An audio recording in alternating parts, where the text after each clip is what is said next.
Mighty Number 9, Ukulele, Bloodstained Ritual of the Night. What am I talking about? Let me give you another clue. Mega Man, Banjo-Kazooie, Castlevania Symphony of the Night. Yeah? What's your point, I hear you ask? Well, to put it bluntly, rehash. Thanks to recent trends like Kickstarters and indie game development being a thing, many former developers from large companies like Capcom or Konami have now decided to dip their hands into the scene in an attempt to give fans of long-forgotten video games some love by creating spiritual successors such as the ones I listed above. Sounds like a great idea, right? I mean, now we don't have to deal with that shit Capcom or Konami gave us like poorly designed games or DLC that shouldn't even be there in the first place. I mean, this is great! Well, I hate to be the cynic here, but no.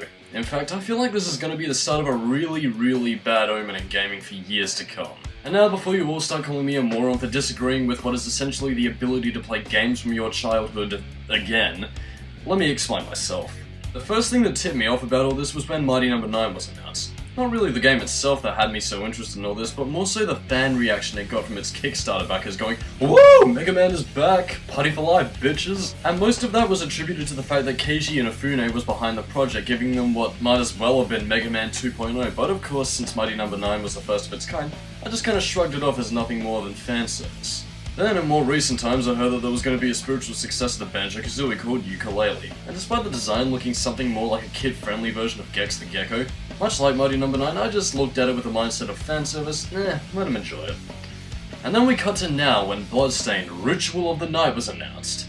If you can't tell what the title's referencing, then those that do will pretty much get what I'm saying here. Right, so what's the problem, I hear you ask?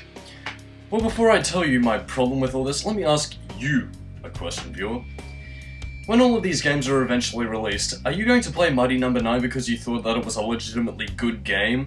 Or are you playing it because it's going to be just like Mega Man? The same thing also applies to Ukulele and Bloodstained. Are you going to be playing them because you liked the new IP?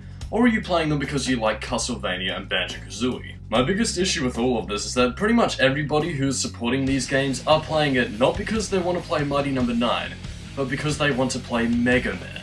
Now, you can argue semantics all you want about how this is just fan service with extra dipping sauce and how people are just going to come buckets over this, but if you're going to go out of your way to create a new franchise, then quite frankly, it's a pretty big fuck you to the new IP and any potential that it might have had.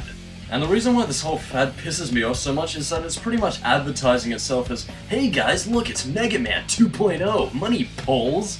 And when you consider the fact that these are entirely new IPs, as I said earlier, the potential direction, gameplay changes, and arguably the story of the game are pretty much going to go right out the window to be nothing more than totally not Castlevania. And when you really think about this kind of fan-made marketing, this gives Mighty Number 9 as well as Ukulele and Bloodstained the expectations to live up to their spiritual predecessors. Now correct me if I'm wrong, but seeing as these games are no doubt going to experiment or change things up somehow, unless of course they pull it off well enough, fans are going to throw a bitch fit and complain that it's not like said legacy franchise, and wonder why they were so let down by these quote-unquote new games.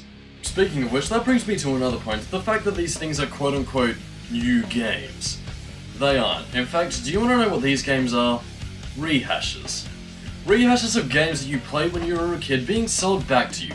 The only thing this time is that you yourself are paying for the game rather than your parents, and hell, considering the fact that the Kickstarter format is a thing now, you probably paid more for it than you really should have. And that's the second big issue I have with all this.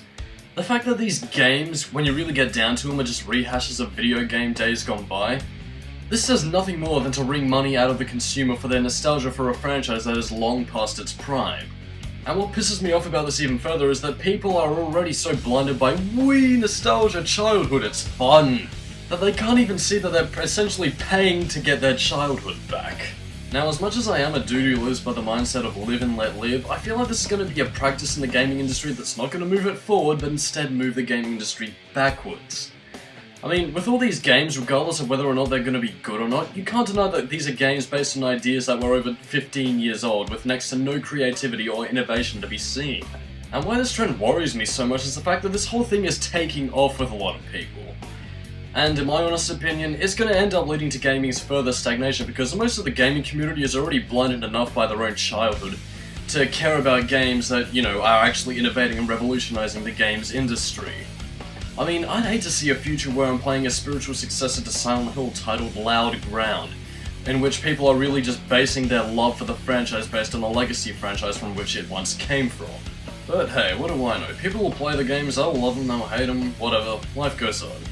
Whether or not the games are good, well, that's entirely up to the individual. So on that note, I'm Skully, keep it new metal, and I'll be hibernating before the shitstorm starts when all these games are released and it pleases/disappoints people. Fuck it, see you later.